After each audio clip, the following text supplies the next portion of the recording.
Welcome everybody to our inaugural. This has been a long time coming, Newt. So I am so excited to finally get this going, and you guys are in for a treat. We are going to talk about the sexiest position on the field today, and we are going to break down. Yeah, we're going to break down Newt's top 10 offensive tackles, and it's one of my favorite positions. I love this position because without a good offensive line, what good is your team?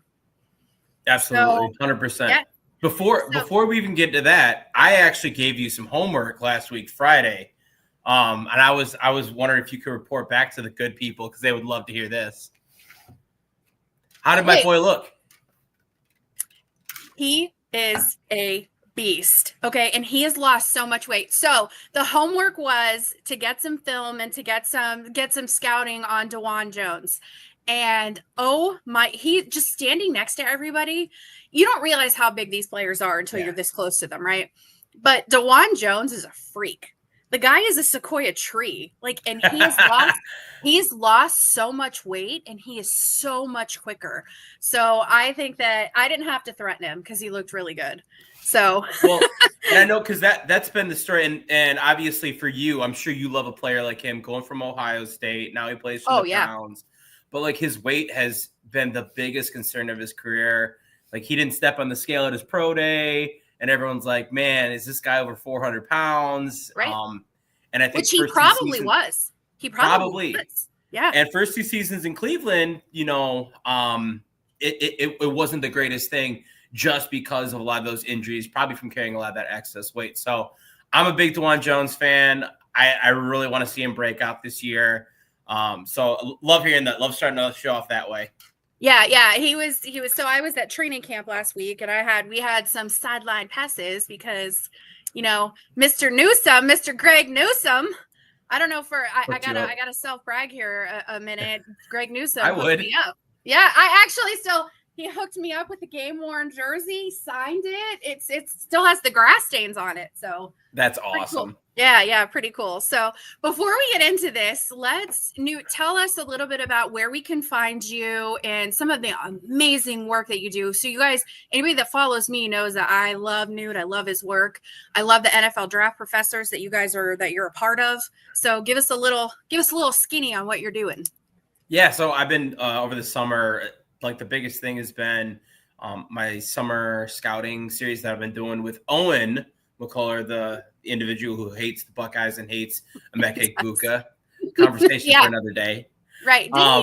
He called you a slur, didn't he? Was it Owen that called you on the podcast that we did? I think it was. No, Dale. I don't know. Okay, it was Dale. Okay. I've been called it. I mean, Owen agreed. He did. I actually had to change my name back from Mary Magdalene because I podcasted with Jim a couple of days ago, and I did that as a joke. I saw what's going on here. Who is this guy?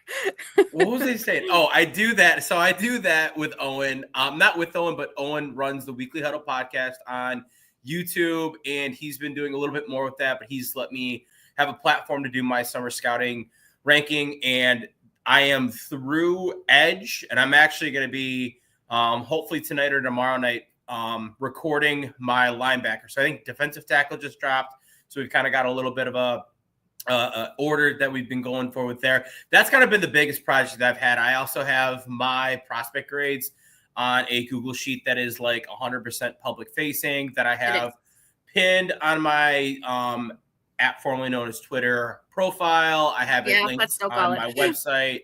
Yeah. And so those have been kind of the two biggest things. All those things center around basically, the handle that I have there at NFL Draft West. And if you want to follow along, that would be wonderful. But like Heather said, you have been so amazing at just sharing the stuff that I've been putting out. I can't tell you how much I appreciate that. Yeah. Please, guys, follow him. Check out the pinned, check out his information. I'm telling you, it's mind blowing, like how much I've learned just watching you and then getting to do these shows with you. It's been, I think it makes you more of a college football fan, and then it translates It into the does. NFL because you're watching these players now that normally aren't talked about. Who talks about offensive tackles? Right? Like we Oh, talk about your skill positions, your skill players. Nobody talks about these players, your defensive edges, your tackles, your offensive linemen that protect these guys, that yep. protect these skill players that come out. So And I think it's going to make like teams like Utah. People are going to want to watch Utah for what you're going to hear tonight, because they got some special guys on yeah, that team. yeah, yeah. So yeah, absolutely. I mean, like Texas is a good example last year. Ohio State, obviously, they always have a good offensive line. They had another really good group come through last year. We were just joking about DeJuan Jones, but him and Paris Campbell in the same draft class. So like I those love those Paris Campbell. units, Yeah. exactly those units that are really well built, make it fine. Like I can point like another one, Iowa football. Like Iowa's always got a good offensive line, Well, and you love you're like, those Big Ten, those Midwest yeah, schools, right? They and crank and out you those see it, big and you guys. see it exactly. Certain teams, kind of always have that in certain conferences you flock Mm-hmm. to for that. So I Yeah. totally agree with that. So without further ado, let's get started. This show is packed with a lot of talent. So we're gonna start with, let's put him across the Wagner. So Emil. I think it's Emil Emil. Wagner or Emil. You know what? Some of these guys, I'm like, you were destined to play the game because your name just says so. Emil Wagner doesn't scream line to me. So let's get into Emil Wagner here. What do Yeah, you think? So where does Emil Wagner plays for Notre Dame, right? correct. Yeah, he plays right tackle for Notre Dame. And I think they're kind of in like we're in the weird situation. They had Jaguish, who had the ATV accident. Mm-hmm. That like really unfortunate. I don't have him ranked here. I don't even know if he'll be in this draft class, but he played right tackle last year. Played I think almost every snap there. And he was, I mean, that was a national championship contender. Obviously, didn't finish it out due to your Buckeyes. Yeah. But like he was a really, really strong member of that unit. One of the things about Wagner that like stands out, if you see him, he looks like a defensive end. Just the way that he's built, he's extremely broad, little lean through the middle, but not in a bad way.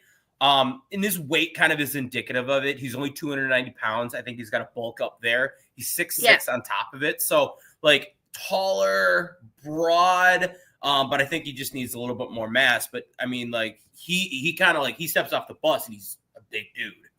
Well, so in the grand scheme of things, when you're talking about things that they need to work on, building mass is probably the easiest thing, right? You get in the weight room, you get the proper, as far as you're not having to change skill or talent or certain things, that blocking techniques and getting off the ball faster, you're just having to bulk up a little bit. So if you get into the NFL, and not that Notre Dame has a bad program, but they're not NFL.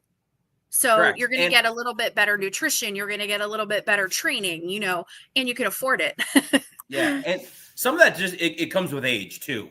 Like we're going to talk about, we hinted at Utah.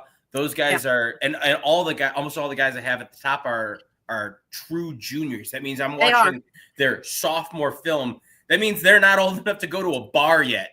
Right. And you got to have a little bit of that understanding. Like these guys are 2 years removed from high school. So age is a big thing. But like you said, like those nutrition plans and on NFL rosters, that's going to be it. So yeah, Jaguish. Wagner, a little bit thin, great athlete. Really, really like a lot of the things that he kind of brings to that position. And I think that he's, got a lot of the pieces to really be an impactful player in this year's draft. So what round do you have him? Do you have him going? I've seen some people say third day, late second, early third day. I think he could crack top 100. So like top 100 being that like, day two, I definitely think he's got the opportunity. I think this tackle class is very good compared to prior years. Maybe not like 2 years ago when, we've got, God, I can't even, like, I'm starting to grasp at straws. We've got Joe Alt. We've got Olu Fashanu. I don't think it's quite there, but this is a deep class in my opinion. And honestly, in comparison to last year's class, there was such a steep drop off. You had your top 5 even, and then there was a massive drop off. And there wasn't like a dude in that top 5. No, Like Membu was good. Yes. Banks like was good, but a lot of people were kind of like polarized by Banks. So I think last year lacked a dude, and I think you'll find one this year. So who do we have next? We have okay, is it Gennings, I believe. Okay, yes. Gennings. Okay, so we were right here. So if your name is Gennings Dunker and you're not an offensive lineman, you're failing.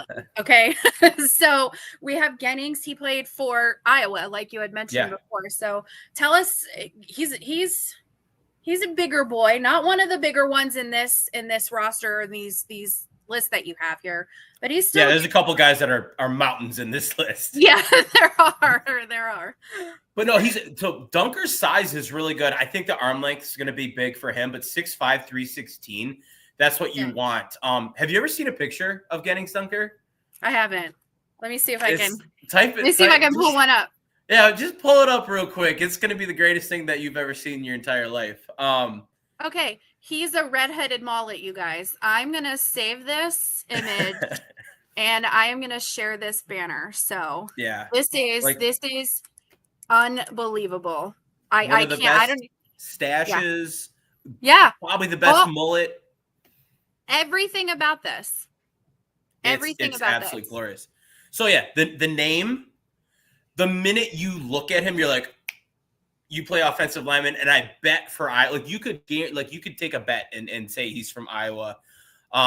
We always joke like who's going to be the keg stand king of the college football draft season. I've got my early vote in for Dunker because this dude is just, I mean, like he just looks like he's kind of like that old school mold of like a, like what you think of for an offensive lineman, but like the things I like about him, I think he's really well built. Like I said, with his 6'5", 315, I love that. Like those are magic numbers for me. You're gonna have a little bit better leverage. You've got enough mass to be a bully, but not to like be hindered by it. Powerful, punishing run blocker, like you would expect from Iowa, and really good play strength there. I think he's a guy that we'll have this conversation. Maybe not with a ton more of these guys, but every year you do, he might be more of a guard candidate rather than a tackle. If the arm length, that's kind of the one thing that would be, if the arms come in sub 33, then you might see that. And I think like seeing him on film, he doesn't have vines for arms. Like I think he's going to be right around there. And it might be that situation of like, hey, he could be a starting NFL tackle, or he could be an all-pro NFL guard. And it's just, how do you weigh the value of those two things? So I have that he's got a crazy high football IQ. So how does that translate for offensive tackles? Because you don't think of high football IQ guys again, you hear that with your skill players. You hear that a lot with your defensive guys. But with a guard or a tackle, where does the high football IQ fit into that? You got to understand when you're taking a look at these guys, they operate as a unit. And so it's not them out there just kind of doing their own thing and letting their athleticism take over. They have to work so well together. And part of that comes from understanding, what are my responsibilities here? Do I trust the guy next to me to take care of his things? Ultimately, you have to if you're going to be a successful team. But you have to understand when you're playing along the offensive line, defensive schemes that will impact how you have to adjust. So like stunts are going to be a big thing that are coming up. When a player is twisting around the backside, how do you trade off? How can you, pick up a late blitzing linebacker and those things? So a lot of it, when you talk about a high IQ, like a lot of these guys are going to be pretty bright guys regardless. But like how quickly can you recognize something that's happening, recall, what the proper adjustment is, and then, make that happen effectively. So it's going to be, the element of when you have a high IQ, you understand how to read and react very, very quickly. and you're making the things to ultimately make whatever the plus decision is in order to, protect the quarterback, to open up a run lane, whatever that may be. Okay. So that I'm trying to, I can't save the file. You guys got to look up Gennings Dunker though, because you will not be disappointed. This guy he is him. He is him. You have to do it. So you're going to end up wanting a jersey of this guy just because of his hair and the stash. I love it. 100%. I will say this too. And I remember last year, Josh Simmons and Donovan Jackson, I believe both were like academic all Big Ten. And that's like something I look for. Yeah. For every player, I write it down. But if on the line, especially, I think center, like if you're not an academic, all conference as a center, I'm like, I hate to see that. I don't think it like disqualifies you from being successful. But I think because the center is ultimately in charge of like calling out protection packages and everything. And we'll talk more about that the next time. But with all of them, they have to really have that high understanding of the game. Yeah, and that makes complete and total sense. You have to be a student of the game, without being cliche. You have to be a student and always be learning, because NFL, you're always changing schemes. So absolutely. So let's go into this next one. So I had to do it. So like a little bit of background in this. I didn't watch him for my original. So if you look at like the summer scouting OTs, he actually kind of snuck in between Dunker and then the next guy we'll talk about. But I was coming on here and I was like, I feel like I gotta get an Ohio State player on. And then also I was listening to the NFL Stock Exchange, and Connor Rogers actually, like, he watched him for his top 10. He's like, hey, Ethan Onianawa, like he liked where he was. And I was like, okay, sweet. Like, this is the guy I can kind of get eyes on. And if any Ohio State fans out there listening, and maybe more of a casual fan, which is love it, that's perfectly fine. You're like, we didn't have a tackle last year named Ethan Onianawa. That's because he came from Rice. He just transferred to Ohio State. He graduated, we'll say, out of FCS football. So, or is Rice FCS, or is it just Power 5? I can't remember. Regardless, he transferred up to better competition. Yeah, he did because he had such a leap. Like, he had such a great, he did everything that he possibly could at that school. And if he wanted to take the next step, he had to go to better talent. Not dumping on Josh Rice. Simmons. Exactly. Yep. And I'm not dumping on Rice. If anybody who's listening loves Rice, like, I'm not dumping on your team. I'm just saying that Ohio State is a bit better. So it's so, like, just to kind of talk about him, man, like, you see him out there and there are clips of him literally hoisting guys up, flipping them over, and their feet going in the air. Yeah. It's something that you would see out of a video game, and he's doing it multiple times a game. He is. He's not wearing down. So exactly. He's 6'5". He's 6'5". So, you 6'5" is a little bit, I guess, undersized a little bit. But I like 6'5" better than 6'6", actually, because you're lower to the ground, better leverage. Okay. And he's big though. Do you think he needs to lose some weight? Because he's 345 right now. Okay, that's better because I got him listed as 357. So okay, I had the site I pulled up said 345. So maybe he's losing a little bit of weight. I don't know. I can live with. And I think I did hear that. I can live with 345 if ultimately you can play well at that weight. I think everyone that is going to play the position. We talked about Wagner at the beginning of the show. Dude is like cut, but he's only 290 pounds, and so. Right.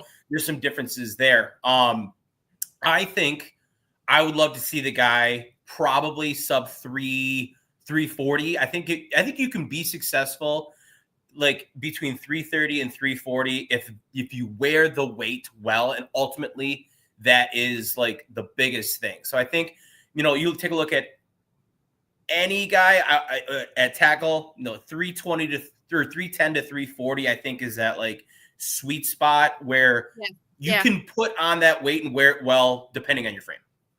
Okay. What does Oinawa am I saying Oinawa? Oh, Ethan. He's gonna be our JTT. He's gonna be our Tuimola, where no one is gonna know how to pronounce his name until he has this breakout crazy game and Gus Johnson starts saying his name excessively. So what do you think that he does well? It's his strength immediately stands out, and this is, I think, where it's really good for him. He's doing this at Rice. How are you able to do it against the big boys? We already talked about the build, but I think just he is an absolute mauler. He has continued to get better, so he's also a student of the game. Just a little fun fact here, reading this off, he was an engineering major at Rice. Oh, okay. He was, and we already talked about this, he was 2024 AAC, so he is group of four, or group of five, I'm sorry, 2024 AAC all academic, which I said I love. So This is a really, really bright dude, and he understands, what he needs to do to be successful. So I think that with it, you've seen his technique continue to improve, and I think he has some really mature and refined technique. You can tell he's a fifth-year player coming in just because of those elements in that facet of it. So just the polish on his game, the play strength. The only thing that has him here really for me, aside from some nitpicks along all of my categories, is the level of competition. Can you do what you did now at the next level? And man, we're talking about a top 5, top 3 offensive tackle, in my opinion.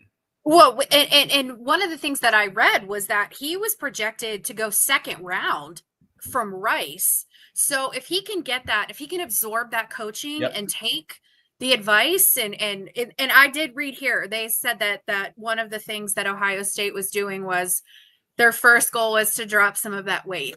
So drop some of that weight and probably bulk up, get a little bit of strength. And if he really truly is a student of the game, I think that it's going to elevate his, it's just going to elevate his draft stock. Absolutely.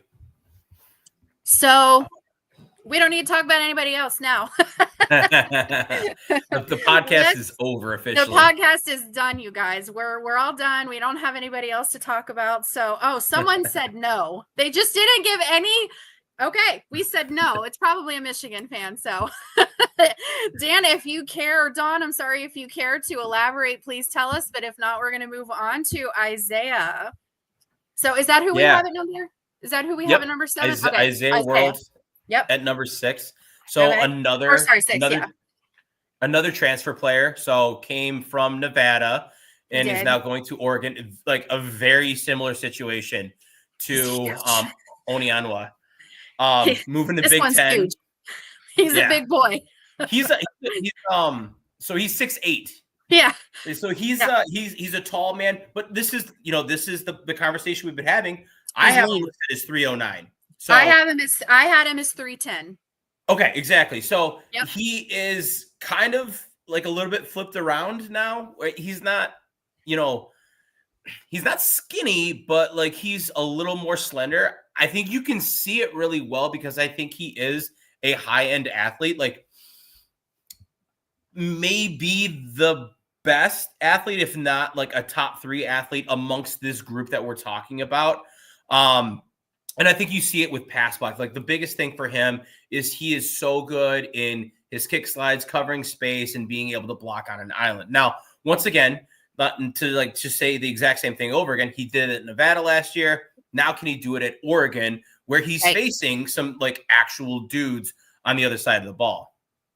Right. Because you have that, again, like it or not, the Big Ten is one of the better, you can argue SEC, Big Ten all day. Either way, you're going to face elite talent.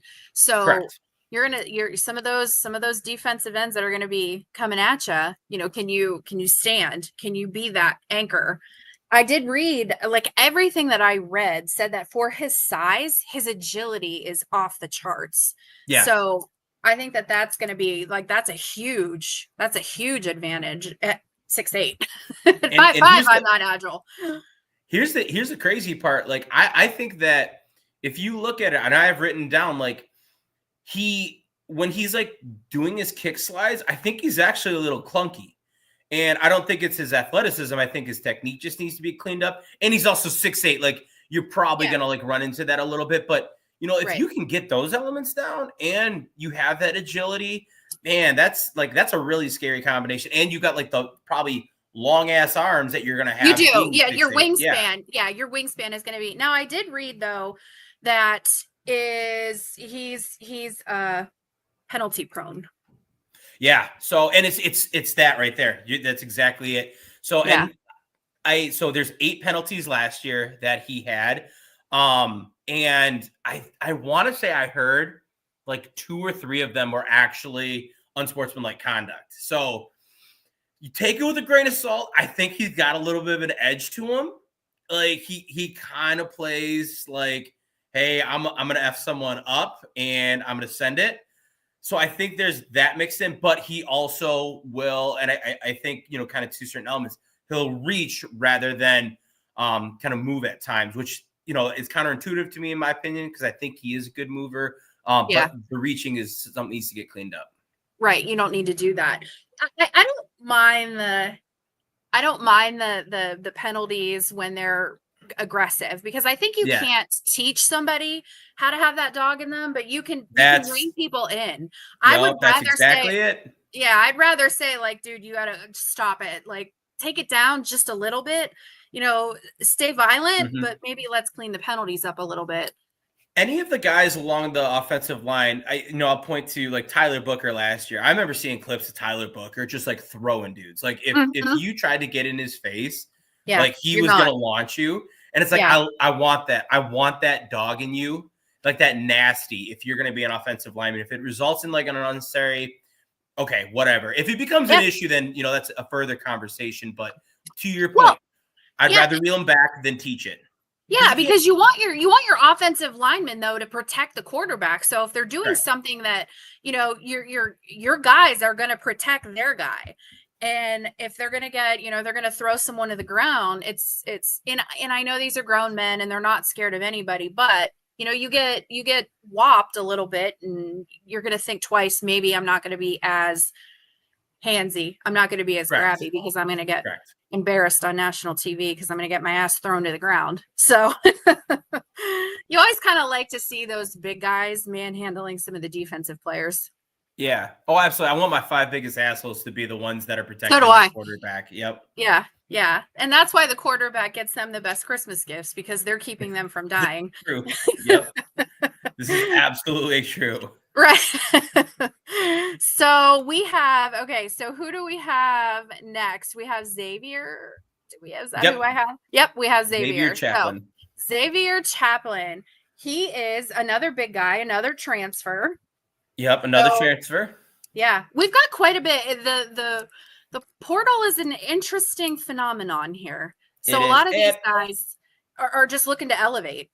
Yeah, I mean, very clearly with Isaiah World and Onyanwa. And I think, Chaplin too, Virginia Tech, I'm not going to, have them catch any strays, but there's a difference between Virginia Tech and Auburn, who plays Alabama every single year in the Iron Bowl, who plays, SEC competition, the likes of Texas, Georgia, Tennessee. Like, it's just, it's different. And with that, I think that, Chaplin probably made the right decision for him. I think he's another guy that, in my opinion, I think he dominated what he needed to.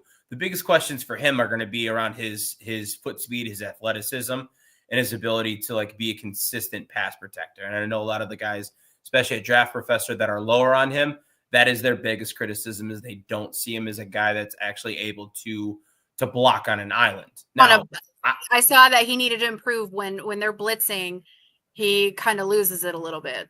Yeah, and I think it's just like, once again, if he can become more comfortable and be a little more technically sound, but then also just like the reps that come with that too. I think that's going to be a huge thing. He's a redshirt junior, so he's seen 2 seasons of action already, hopping into his 3rd. But in my opinion, and you kind of set it up really well again, like 6'7", 338 pounds. Like when we said that Gennings Dunker was well built, but by no means the biggest guy in this list, like it's crazy how big some of these dudes are. So yeah, he's another guy, and this is kind of where that that 340 conversation comes into play. He's 6'7". I think he wears his Yes. weight well. Oh, he does. Yeah, he Yeah, I does. think he He's wears really it. lean. He's and it's built. It's in his lower half, like his thighs are like tree trunks. What that he's anchored. And that's Yep. probably he's a really good run blocker. Yes. He can anchor. I mean, he's that nasty. I think he's like extremely strong hands, really strong punch. And he is an absolute mean streak. And I think once again, the biggest thing for him, and I said it right away, is just that pass protection. If he can step into SEC football and prove that he's able to do that, and take to the coaching too. One of the biggest things that we talk about with transfer is NIL, and then it's like competition, like we're talking about. The truth of the matter is, SEC and Big Ten coaching is probably the best coaching in the country that is not at the professional level. So, you're helping better yourself that way by giving yourself better access to, the tools and the information to improve. I did see that he could be a little bit injury prone. He has a shoulder. He had a shoulder injury that he was nursing. You think that's going to be an issue? I think that it hasn't been anything necessarily that has completely blown up a season for him per se, unless I'm wrong. But I think it hasn't. It hasn't. Yeah, and I kind think of a nagging, like it just nags a little bit. It would definitely be one of those things where are we at the end of this year? Because if that's still there, yeah, I'm then concerned because you're not able to get past that.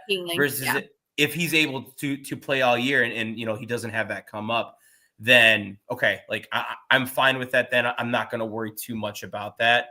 Obviously, try to keep an eye on some of those repeat things.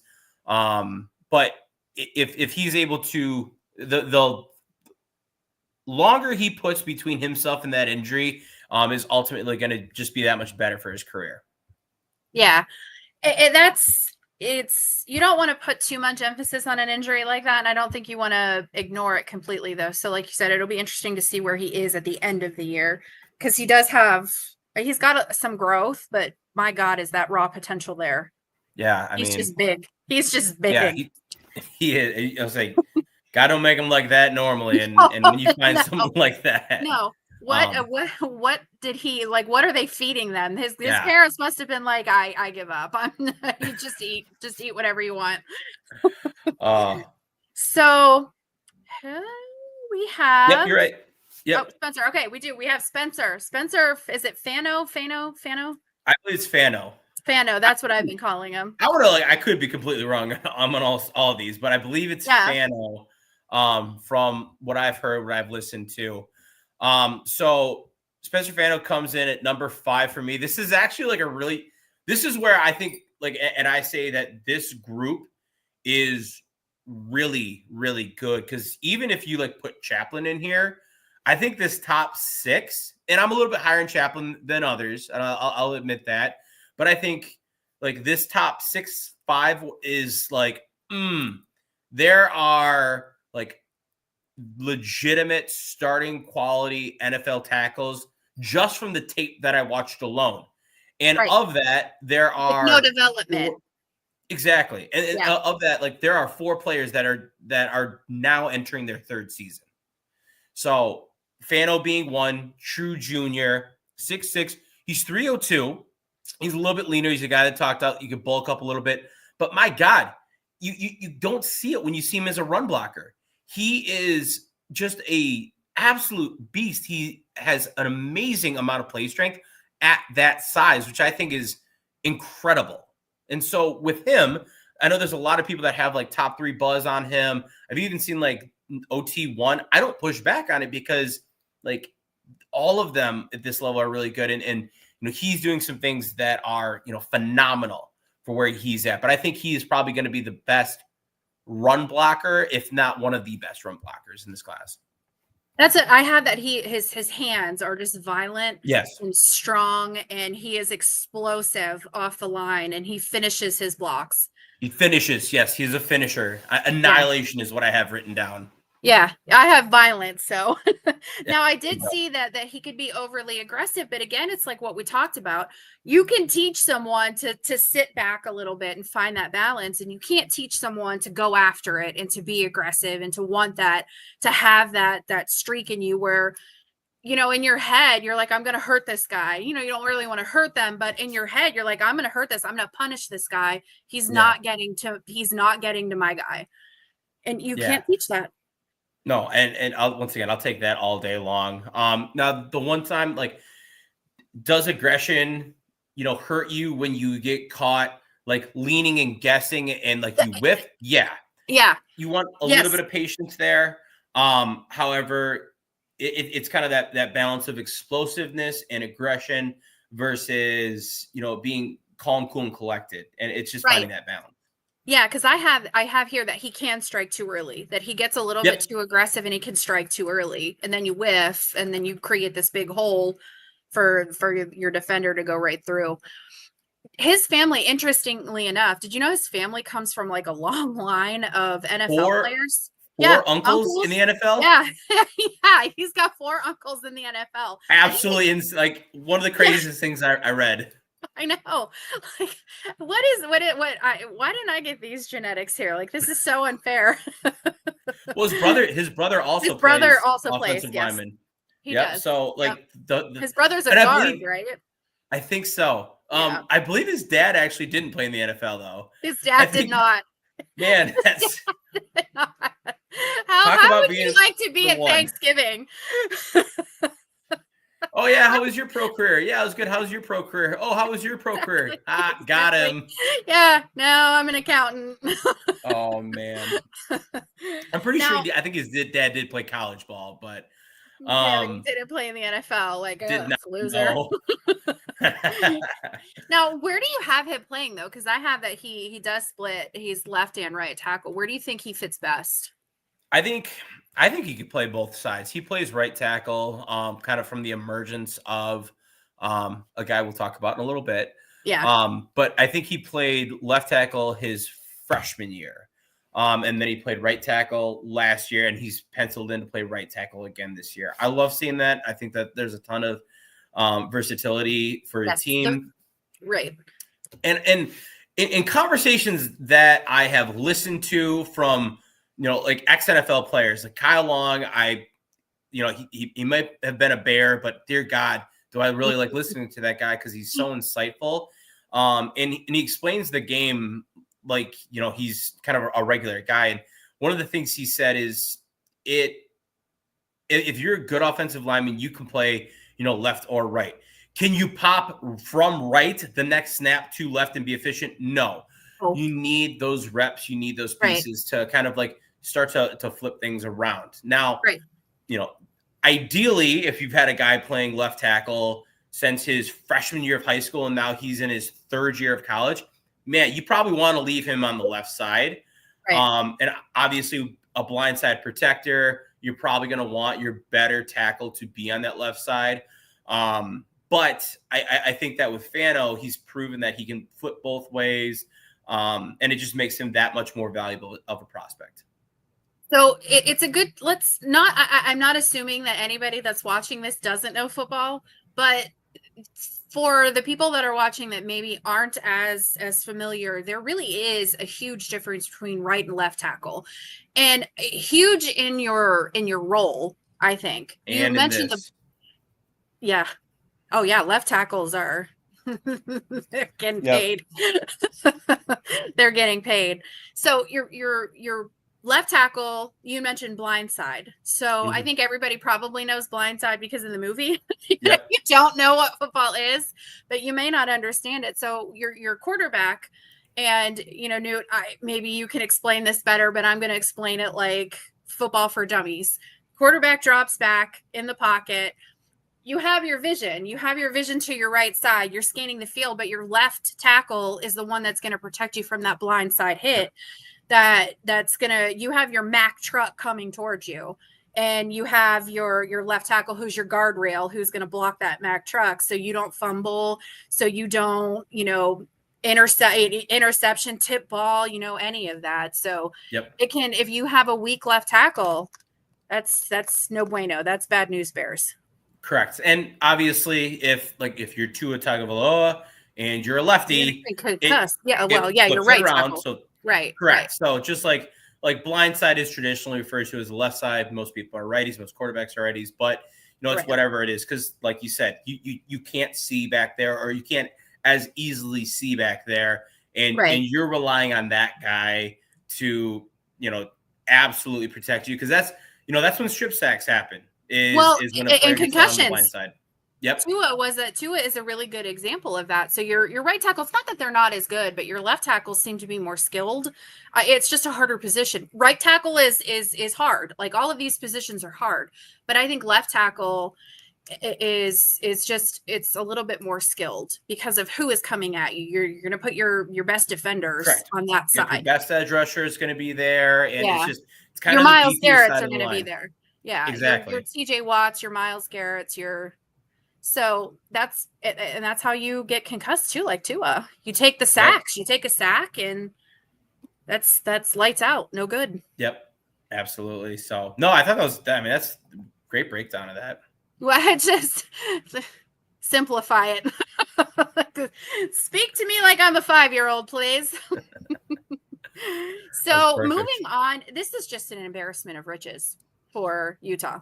It is just it's an embarrassment of riches at the tackle position here.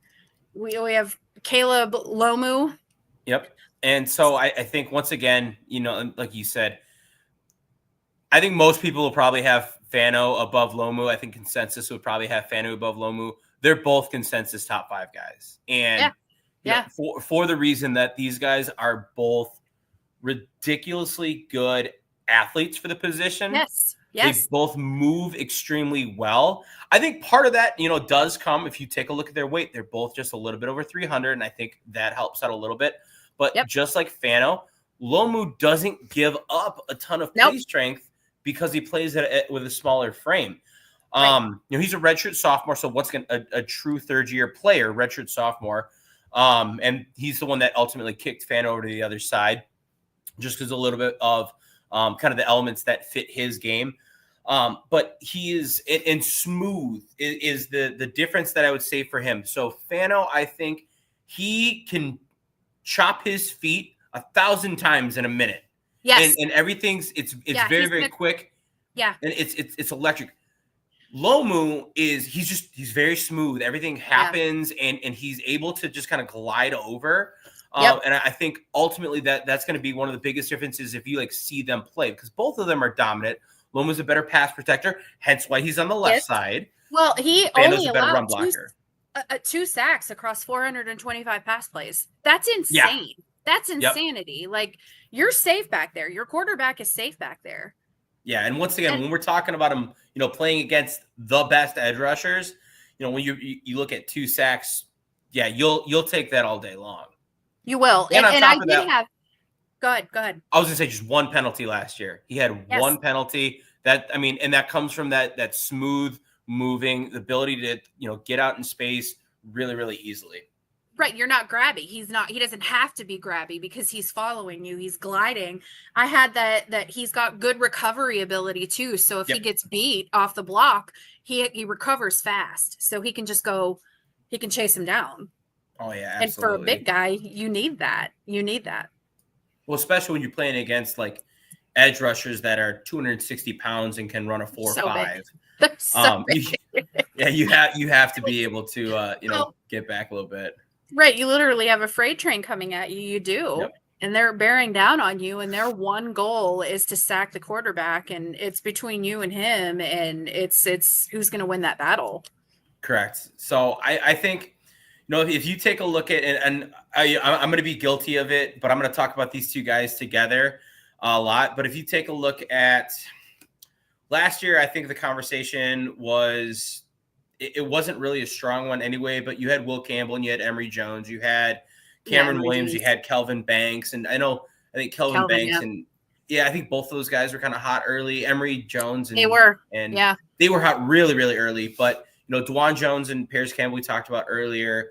Those are guys that they were really, really good. Like both of them as bookends, and ultimately one guy really kind of shown themselves, throughout. I firmly believe that both of these guys could easily be top 20 players if their trajectory continues, because I think that they're both unique enough and they are just that good at the position. So I really, really like what these guys are going to bring to the table.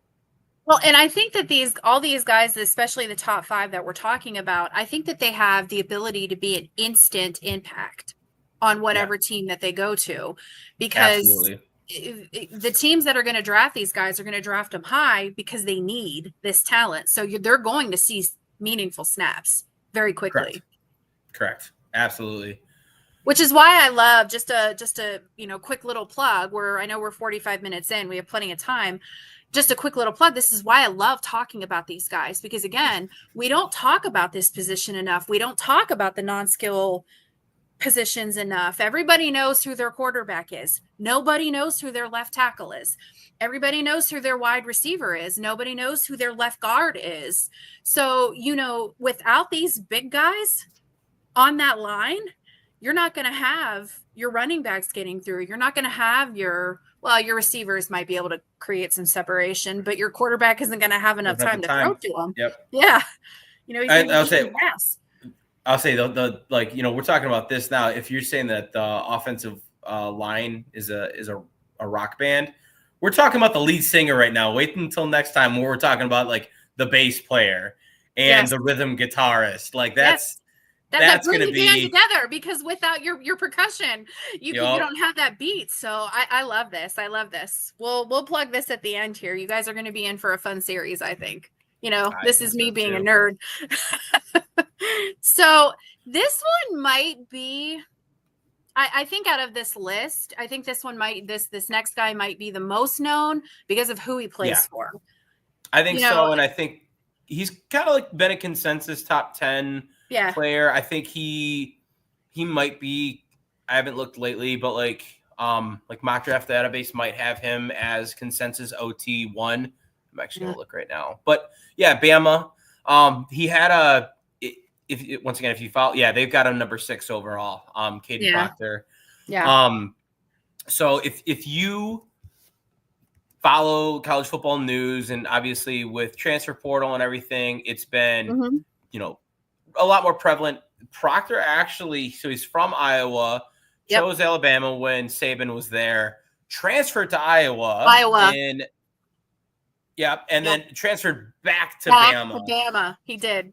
And so there you unfolded a couple of ways, and you probably don't like to see that on paper. But I think the coolest thing that I heard from that whole thing was this. Caden Proctor said, and once again, he's an Iowa native. He wanted to be there. Once Saban was gone, like I understood that part. The second transfer is what threw me. But he said this. He said, not once in the 3 months that I was at Iowa did the phrase national championship ever get mentioned. And he's like, that's not me. Like, no, but I hate to break it to him. They're not going to, go far, but he wanted to compete for one. And that's that mentality that you cannot teach.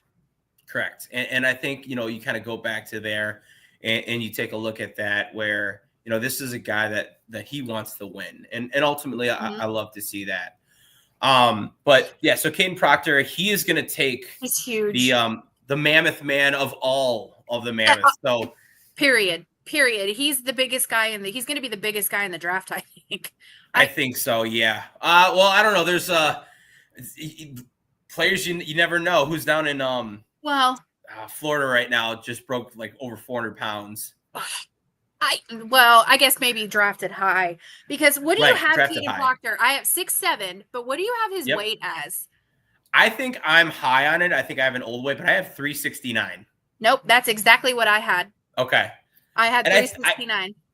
I do think he is down a little bit. Here's the thing. 369 was his sophomore weight. His freshman weight was 375. It was.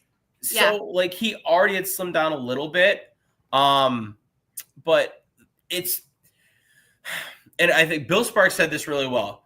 When one of the best things about Proctor is he's 6'7", 369. One of the worst One things of the about worst things Kid about Proctor Proctor is he's 6'7", 6'7" and 369. 369. Yeah, because that was so. I was going to ask you about the negative first. Do you think he's too big I think he is at his right now? current size because Mm-hmm. of conditioning. Yes, I that's think that exactly what I had. That's exactly what I had. Conditioning. functionally Yep. he plays with that weight really well. He Yes, he moves. does. Like Yes, he does. he He's does so he should agile. not be able to move that Nope. well at that weight, Nope. and he does. Right. The conditioning, that's Yep. going to be it. You saw it in the Michigan game, in the bowl Yep. game. Yep. You saw him like just he Out was of gas. struggling. Yes. It's like to keep up a pace offense, and you got Jalen Milroe there. You want to play fast. Who scrambles anyway. He needs the Mhm. extra protection. Right. Correct. He's not Caden Proctor in the shape that he is in right now is not a mobile quarterback protector. He's a drop back in the pocket protector. He is violent, he is explosive, and he is an anchor. But if you have to move him, he's agile, but if he has to move consistently, he's going to run out of gas. Yeah, and I think that's going to be the biggest thing. Obviously you lose weight, you question the anchor, you question the play strength. Not that it masses everything, but you hope that they're able to retain that. Because I mean that's that for him, that's what I have down. He's a massive frame with a great build throughout his lower half. That's kind of what creates that anchor ability. Extremely strong, demolishing in the run game, and a brick wall and pass protection. Like rarely loses a bull rush, and he has a stellar anchor. I think I saw one clip out of there of him losing a bull rush, and it's because he was off balance. And I have that he has great recovery. So if he does get a little bit, if they get a little bit by him, he's right there again. You're not going to get blazing past him. He buries defenders. He buries you. He's so strong. So I think that out of everybody, he's number 3, but I think out of everybody, if he can get better conditioning, he's easily going to be a number 1. He has such a massive upside. And to be this highly ranked and to have such a big upside and you have a higher ceiling. Oh my God. I don't want to admit this, but it's going to be fun to watch. Yeah. And I mean, like, put it this way, once again, he's playing at Alabama, and we know how Alabama's program has been. We know how Alabama's offensive linemen have been. He started as a true freshman at Alabama. He's played over 1,500 snaps. Yes, he has. On Alabama's line. Like, past success isn't always indicative of future success, but God, like, you gotta love that already as a baseline. Yeah, I think it does, though. It doesn't. Your past success doesn't have that, but I think with him, there's a correlation there because he has played at such a high level, and even with Iowa, not a great team, but you're playing against elite defenders. A lot of the defenders that in the Big Ten are going into the NFL, so he still had that caliber, that experience. I think this one is the one that I'm most excited to watch the growth on this one and see where he ends up on your big board at the end of the season. Yeah, no, I'm excited. I don't think, there's we've been talking about a lot of underclassmen, starting with even Chaplin. He's a redshirt junior, but Vano, Lomu, Proctor, these are all third-year players. So they all have, they are. Lomu's got 2 years of eligibility left. We're talking about. He does. All these guys have 1 year after this. So I don't think Proctor will be going back unless, something it's not. He's not coming back. But correct. Any of these other guys could surprise you. Yeah. If they say, if you get that grade, like, oh, your early second round, do they come back and they say, no, I'm aiming for a first round? You never know. Yeah. And it's always kind of that question. And the reason that they play the game is because you can't predict, anything, let alone, what a player is going to do from start to finish. Now, obviously, there are those guys that, run rail to rail. But there are, like, Emory Jones, I think, is a really good example. A year ago, we're talking about Emory Jones like he's a first-round pick, and, he fell a long way. And it didn't happen quickly, but it kind of happened throughout the season. So, anything can kind of happen here. Now, all of these guys have huge and extremely high pedigrees and a lot of pieces like that. So hopefully I'd love that every player that we're talking about is a top 50 pick. But They are. we'll see. Yeah. Yeah. So we are top two. We've got our last two guys to talk about. So is this the one? Is this does his brother play? Is he the one? Yeah, That his has brother was 11 that drafted plays? last year. Yeah. His brother was. Was it the Jets? Yeah. Does anybody care about the Jets? The Jets are like the Browns. Like, who cares? It's where careers go to die. It's where players go to kill their careers. Oh. So Francis, and how do you? I can't even begin to. It's not Maui Goa. It's not, and it's actually kind of, I don't want to say weird because I don't want to like offend anyone. But it's like not phonetic. It's not. That's a very PC way of putting that. I think it's like Awagoa or something. Like, I don't think you pronounce the M. I think, I'm not sure. I'm gonna probably call him Maui Goa until I get it locked down. And I apologize, Francis. We'll call him If Francis. you're listening, number one, thank you. But yeah.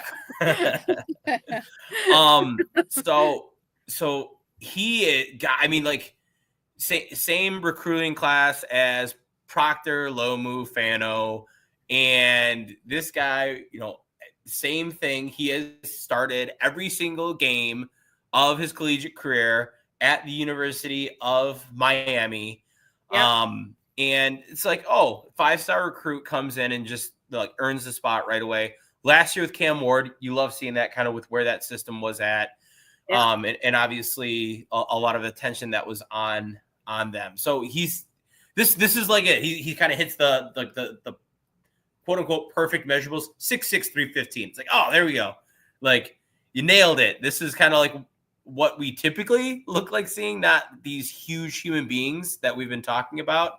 Right, he's like normal size for us. He's normal size. Yeah, he's enormous compared to everyone else at 6'6", 315, but he's not, a Caden Proctor or an Isaiah World. But I think that with him, he's extremely well-rounded in that sense. Really good mover, great frame, like I just mentioned.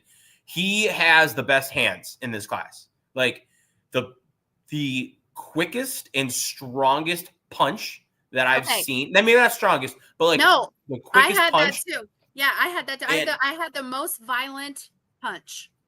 Yeah, and he also, so there's one thing, I'm going to go back to my guy Kyle Long. He talks about offensive tackles using their hands independently. So if you are, so he played right tackle for them, I believe. Yes, he played right tackle for them.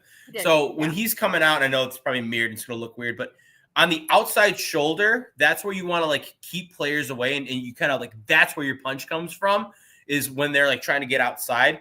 But like his inside hand is not doing that because it's like protecting against an inside move. And it's a really refined blocking technique. And really that's where you want to get to.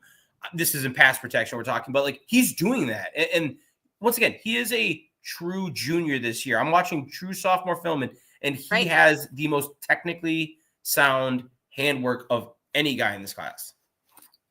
So I also had that he's got an explosive leg drive, and he's got controlled aggression, but he can get over aggressive.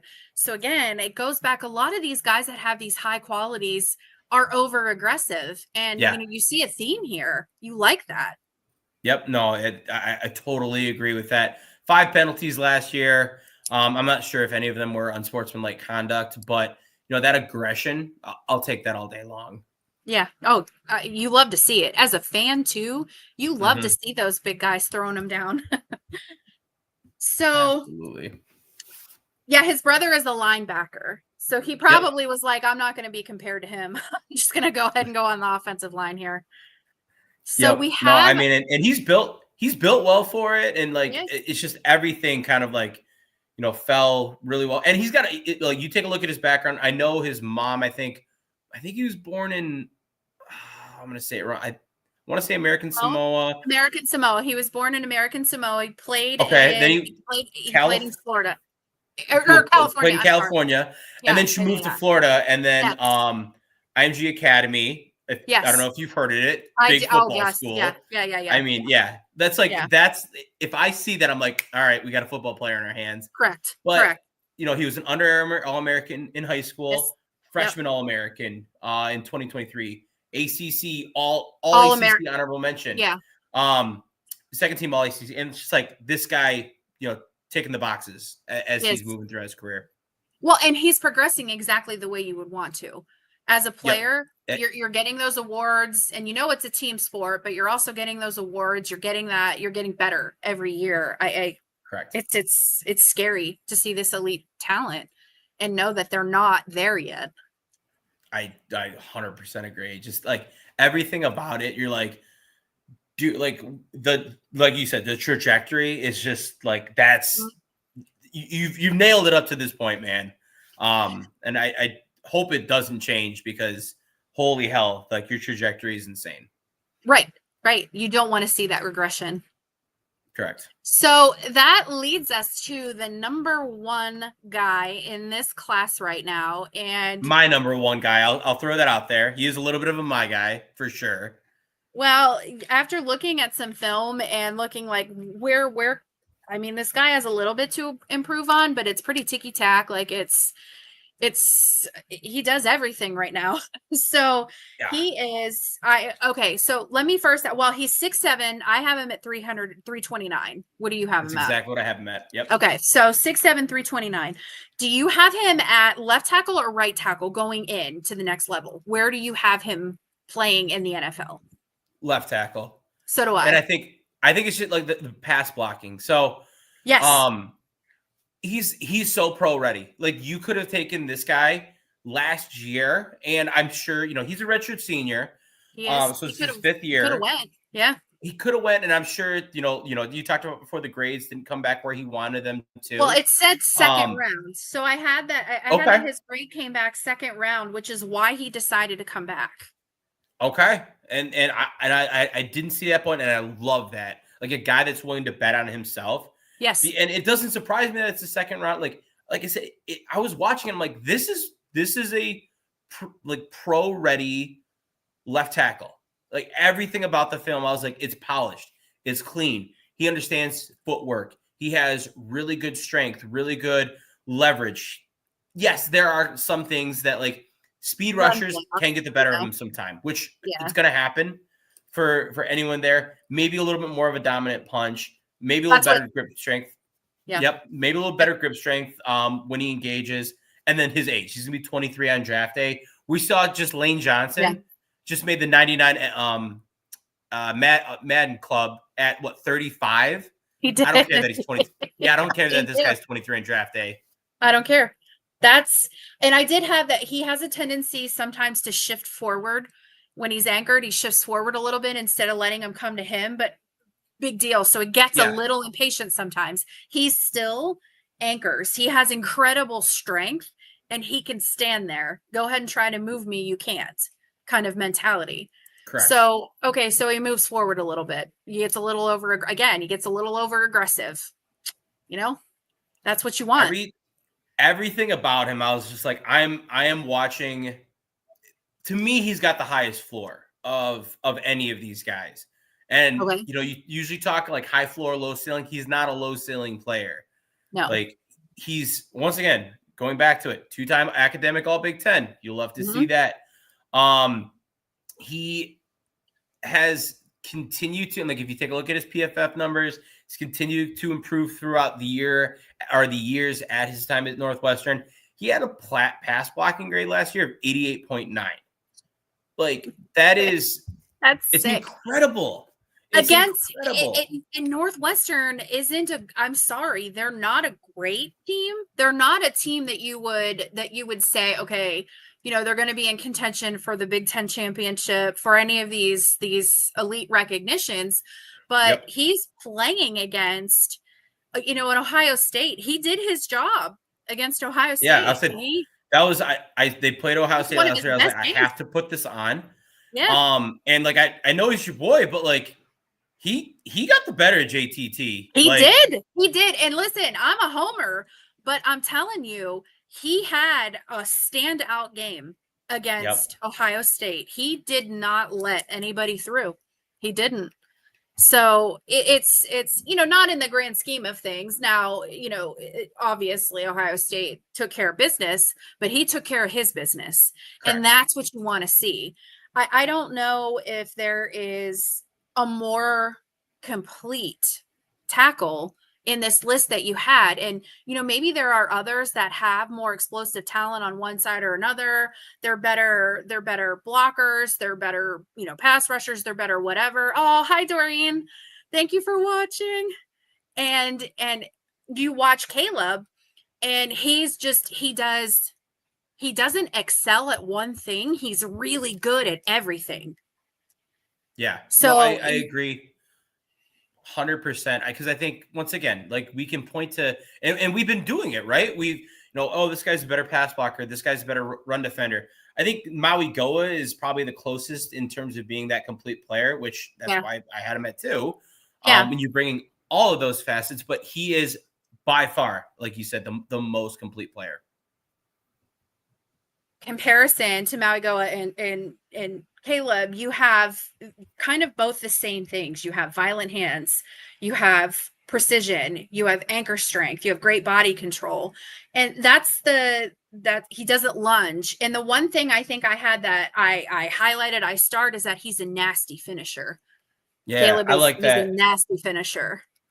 Yeah, I didn't see it necessarily as much, but I would believe it just with the way that you see him play. Mm-hmm. I didn't see like the burying the guys in there, but he will get out and get after it. He will Yeah. throw those heavy punches. And Yeah. if you're doing it upright, you're gonna, put guys down anytime you get You a are. chance. Yeah, you are. So yeah. This was exciting. This was, and I know my definition of exciting is probably way different than a lot of other people's definition, but this is so. I just want to give everybody a little bit of so Newt and I are going to do hopefully weekly series. This is something that we've talked about for a while. And Newt, what position do you want to work on next week? Where are you at? Let's round. I'm through the trenches at this point, so I would love to pop inside and talk about their brothers in arms, the Okay. interior offensive linemen. I think Okay. that's a fun group, That and is so fun. I love those guys. The I think unsung heroes. I think there's a chance that there are more offensive linemen, like guard, center, tackle, taken in this. I don't know. We'll say top 100 than have been in a while, because I think the tackle class is extremely deep. I think the center class is Yeah. ridiculously deep. It was so bad last year. It was not good. And then like guys kept like that I think are like, okay, well, Yeah. at least we got this guy. Oh, Logan Jones is out. Oh, at least we Yeah. got this guy. Oh, Parker Brailsford's out. It's like, Yeah. you had Jared Wilson and I love Jake Majors. I liked, a couple of the other guys that were within there. It was so thin. And it was It so was so bad. thin. There was a huge drop off from like your top to your, like you're just grasping. It's like drafting when you're in a fantasy league. It's like you're 16th, you're taking the kicker because Correct. it's and we're not talking about like Jake or Jared Wilson in terms of like, he's not a Tyler Linderbaum. He's not like a guy that's like what did he go, like 75th or something like that? Yeah. That was day. Was it that high? Was he day 3? I thought he was day 3. Maybe he might have been. No, it could be, but regardless, like right, it was later.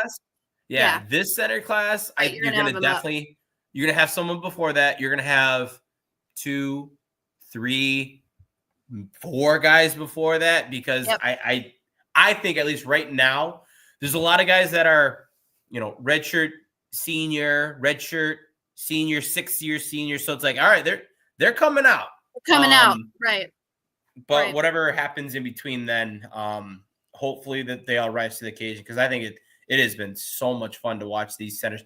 The guards are solid too. I think the guard class, I think it'll be comparable to last year in terms of the quality. But last year was an above average class. I'm not saying it was like the greatest guard class, No, but it was an it above was for average that one. position. Yeah, for Yeah. that position, it was. For the collectively for that position, it was. Right, and you had Tyler Booker go what 11th overall. You It's like did. if you got a true and like it's not there's not a question on what he's playing. He's playing guard. Right. So like you got him going 11th overall. That's not a Take not a that bad all thing day. to have. That's exciting. Well, and that's why. So for the viewers who are watching, if you guys are watching on the replay, please check out this series that we're going to do, because when you're watching college football, you're watching these games. Remember these names. Write some of these names down. Watch them. Watch them on the replays. Watch them live. You're bored on a Saturday, put a Northwestern game on and, watch some of these players. So maybe don't watch for the totality of the game, watch to see some of these players. And I think that that's what's most exciting about doing this is you're becoming more well-rounded and you're becoming more of a fan of the game and not just your team. So Absolutely. I love this. So Newt, just remind us again where we can find you on the old Twitter, X, whatever you want to call it. Yeah, the app formerly known as Twitter. Yeah. At NFL Draft _Weston. That is where you can find me. Everything else that I do, I've got it pretty well linked from there. Biggest things is going to be the website I run, like I said, prospect grades that I have from there. That's pinned. And I'm, regularly putting out some promos for all the summer scouting I'm doing. Heather has obviously been amazing enough to, I think you shared like every one of them to this point. I try to share as much as I can, because I believe in the work that you're doing. I believe in everything that you're putting out. It's well thought out. You're educated, and you're not just being a fan. You're actually being a research. So unfortunately, I can't be a fan because Wisconsin has been lacking in the amount of draft eligible prospects. I mean, I wasn't going to say it. I wasn't going to say that, but I actually, it kind of hurt me. Like I was like, oh, should I throw on Riley Mahlman? And I was like, You're like, I can't. I don't think I can't justify him as a top 10 offensive tackle like early on. Maybe. And, maybe I'll go back and I'll watch this film and be like, oh, I actually really like Riley Mahlman. Thank God that there's a badge that I like. Maybe halfway through the season, because Wisconsin they've fallen out a little bit. They have a history of big guys. So they need to get back to that. They really need to get back to that. Yeah, and I think they had Jack Nelson. I think he did get drafted last year. He was their left tackle. So, okay, we can kind of hang our hat on a 6th-round draft pick, but you can. You can. Listen, you got to take the wins where you can get them. Trust me, I'm a Cleveland fan, so you take the wins where you can get them. This is true. So please go follow Newt. Newt also does, and I've been doing some stuff with the NFL Draft Professors. So I will link all of this stuff when I repost this. I will link everything. Follow. Just check this out, and we will be back next week, and we will be talking about the band. We're going to start talking about the band now. We led with the lead singer of the offensive line, and we're going to start talking about the band. So thank you guys so much for joining us. We really appreciate this. This was so much fun, and we cannot wait to see you again next week. Thank you, guys. Thanks.